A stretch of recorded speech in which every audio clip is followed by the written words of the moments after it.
Hey there, Earthlings and interstellar creatures, and welcome to the Extraplanar radio show.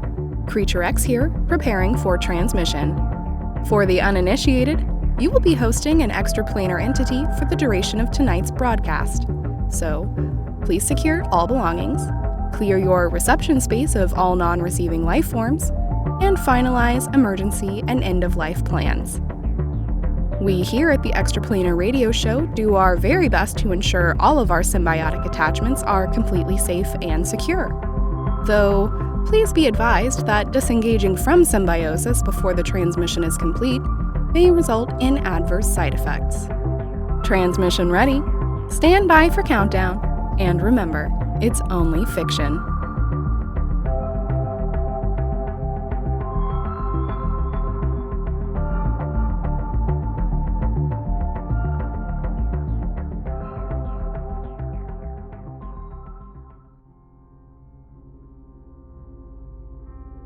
I took a detour on my way here today, and it brought me by the planet our Earthling humans call Trays 2b.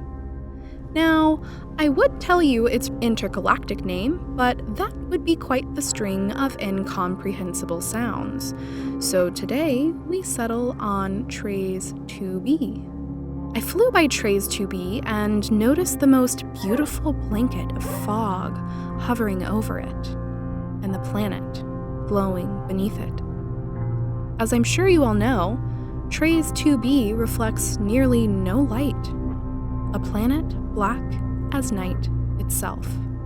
So you can see how it would be quite strange, albeit wondrous, to spot anything glowing from within. As such, I stayed for some time, watching the vibrant fog swirl and coil, its plumes and tendrils gyrating across the face of the lightless planet. It was pretty neat, to say the least, so I came in for a closer look. But I forgot the most principal rule when encountering fog. Do not, under any circumstances, ever approach it. But that's exactly what I did. And upon more intimate inspection, the fog seemed quite agitated. It hovered its many open mouths and dangling tongues over Trays 2b, and hissed a deafening hiss that filled the space around me. Thick ropes of viscous ichor dripped from its rows of razor-sharp teeth. It loomed menacingly over the planet. Not my problem, though. I was just there to see the pretty lights and had somewhere else to be anyway, you know. I don't typically get involved in common galactic squabbles, but when it hissed, it was like it was calling to me. It spoke in waves of solar wind that turned to an unintelligible grumbling through my reception device. It knew my name. Which wouldn't have been all that troubling, but the fog was very badly mispronouncing it, which is my biggest pet peeve.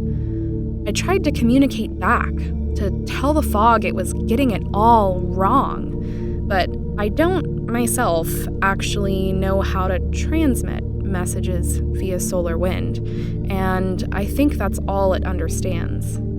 So I just spoke up as loudly as I could, and as I yelled in its general direction, it flashed very brightly.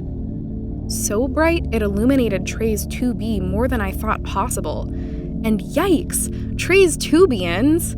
What I saw was not pretty. It's almost like just because nobody can see your planet, you don't think it needs to be presentable or clean at all? How embarrassing for you.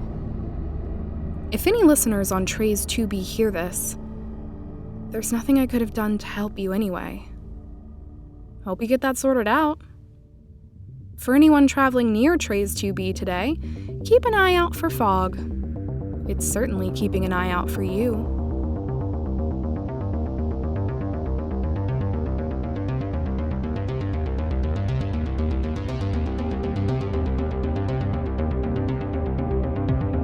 It's time for our beloved Listener Stories segment. This week, we have a story a bit closer to home for our Earthling human listeners. This one is from Diane in Alaska, which, if not clear already, is on Earth. Diane writes, I've been living with what I believe to be an extraterrestrial doppelganger masquerading as my husband Raymond since 1994. Back then, he was a well-respected pilot, one of the best around, in fact, and, as such, was tasked with several top-secret projects by the United States government. He was sworn to secrecy, but as a wife, you have a way of learning certain things about what your husband does for a living. Now, that's not to say Raymond made a habit of divulging national secrets, not at all, but as time went on, his overall stress increased and his encounters with near death became more prevalent, and so too did his reliance on me for emotional support. I'm still not sure on all the details of what exactly happened so many years ago, but I do know what he told me at the time, and they can never take that away from me. Even as this stranger parents my children, pretends to enjoy dancing with the stars, and closely monitors my every move. He stares at me even now as I write this on my phone. Eyes wide and glazed over, pupils dilated to the near edges of his irises, body all still and silent like he does. An unnatural stillness, too, like he's in some sort of frozen time. You might expect even the slightest movement with his pulse or the rise and fall of breathing, but there's just nothing. December 2nd, 1992, was the last day I saw Raymond, or at least the Raymond that I married. He was to undergo his most crucial task to date, the details of which have never been declassified to my knowledge. I know he was preparing to fly, and I know he expected it to be both physically grueling and mentally exhausting. He sat up the night before his departure, crying to me. I never saw him cry, but he was crying that he wished so desperately he had never entered the Force. And yet, he headed to the base the following morning all the same, and I've never seen him since. Our house was situated a stone's throw from the base, but I'm afraid I cannot share the exact location. I've perhaps already given too much identifying information as it is. At this point, I can only hope they are unaware of your show, and therefore will never hear this. I expected Raymond to be gone for quite a while, but less than 3 days after he left our home, there was some sort of explosion in the middle of the night, and then air raid sirens. Myself and a few neighbors, we ran out. I know it wasn't the smartest move, but I didn't know what else to do. And when we gathered in the street, what we saw was otherworldly. Strange flashes of light lit the sky, but nothing in particular was visible. There was a constant humming and rattling that came from all directions. The hairs on our very heads stood on end, like how they teach school children about static electricity with balloons. And we were all overcome with chills, trembling against rapidly dropping temperatures. We weren't outside for long before men in dark, black-armored vehicles began rolling down the streets and ordering everyone into their homes. They told us to lock all the doors and stay away from the windows, to find shelter in basements or cellars if possible. I thought we must be under attack, so I ran the children to the basement and we stayed there all night. They repeated the same message over and over for hours, to stay inside. The all clear didn't come until the late morning the following day. and it was all over the news by that afternoon. Apparently, there was a critical failure of several aircraft during a test, and one had exploded. The nature of the explosion initially made the people at the base believe there was an attack, but once they realized what had happened, they needed to ground all aircraft, so they drove all of us inside for our safety. At least, that's what the papers said. I sat reading the story during my lunch when 2 government officials darkened my doorstep. They said Raymond was reported missing after the incident, and that they were making every effort to ensure his well-being. I asked if he had been on the aircraft that exploded, and they said that information was confidential. Based on that, I assumed he was the pilot of the fallen aircraft. But later that evening, I heard several other families were missing someone as well. Far too many for me to believe it was a single aircraft. Was it a commercial flight or something? I think we would have seen that. The other families went about as long as I did without answers. It wasn't even a year later when we all received letters saying that, given all the evidence, the US government had declared them dead. So we mourned. We grieved as a community, and eventually we moved on. Or at least we tried to.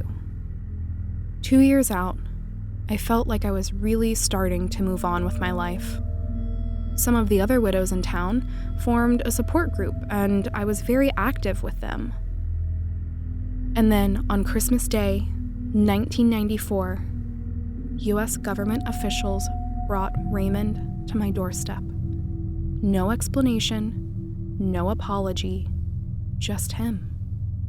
I asked for answers on the spot, but Raymond spoke up and said everything had been too traumatic and he didn't want to talk about it.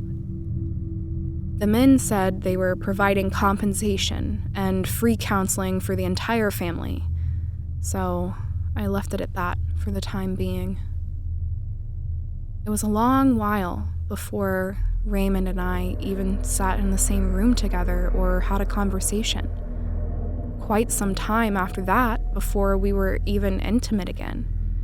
I know perhaps it's too much information, but that was the first time I really started to believe something deeper was happening. Raymond was too different. First, I noticed he had none of the scars or birthmarks that I remembered. Also, his tattoo. Now, Raymond was a chronic scab picker and had multiple imperfections on a tattoo on his ribcage from picking it when it was healing. But this new Raymond had a tattoo clear as day. Better quality than the original, even without the blemishes. The other thing was that he was suddenly a fan of all things pop culture. He started watching daytime TV and soap operas. He was particularly fond of As the World Turns and watched it religiously every day. I thought maybe this was part of the healing process. Maybe he had been so injured during the explosion that they reconstructed his tattoo or something. Or maybe counseling convinced him to take up new interests. But the more time he spent home with us, the stranger it all seemed. And I'll never forget the night that I finally realized this wasn't Raymond at all. For months, I woke in the night to an empty spot next to me in bed. I went downstairs the first few nights to see him sitting on the porch in the freezing cold of winter. And it just went on like that every night, out in the cold, in his underwear. As spring arrived and the warmer days came, he became more agitated. He set our central air extremely low and even brought an extra window AC unit. He kept the house freezing at all hours. The heat of summer was the worst, though. I came down one morning to a pool of water on the kitchen floor. The refrigerator was open, and so was the icebox, and everything was removed, it all thawed or spoiled on the ground. I asked both Raymond and the children, but no one seemed to know anything about it. I might have let it go, chalked it up to someone made a mistake and just didn't want to tell Mom, but then it happened again. And again.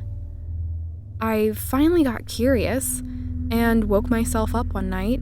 I went down to the kitchen and there I saw Raymond, again in his underwear, sitting in the middle of all the cold and frozen food, letting it thaw around him while he stared into the depths of the empty fridge. I was furious. I asked Raymond, "What on earth are you doing?" And then he turned and stared at me, eyes completely black. He opened his mouth wider than should have been possible, and a cacophony of voices emerged from within. But first, a message from our sponsors.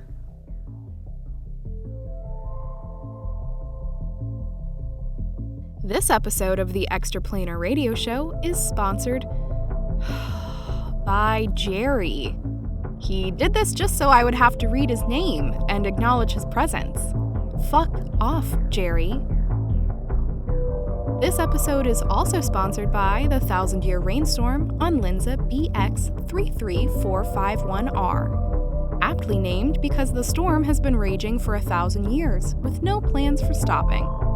But that might not be a reality anymore if intergalactic water deterioration continues on its current trajectory. That's why we are humbly asking for your donations. If everyone listening to this donated just 0.02% of their planet's liquid water, we could keep our storm raging for many years to come. It might seem insignificant, but more than 90% of those entertained by the 1,000-year rainstorm never donate to our operations. Please consider helping in any way you can. I feel like the 1,000-year rainstorm is always asking for donations, you know? Like, maybe I'd get around to it if you just stopped pressuring me. This has been a word from our sponsors.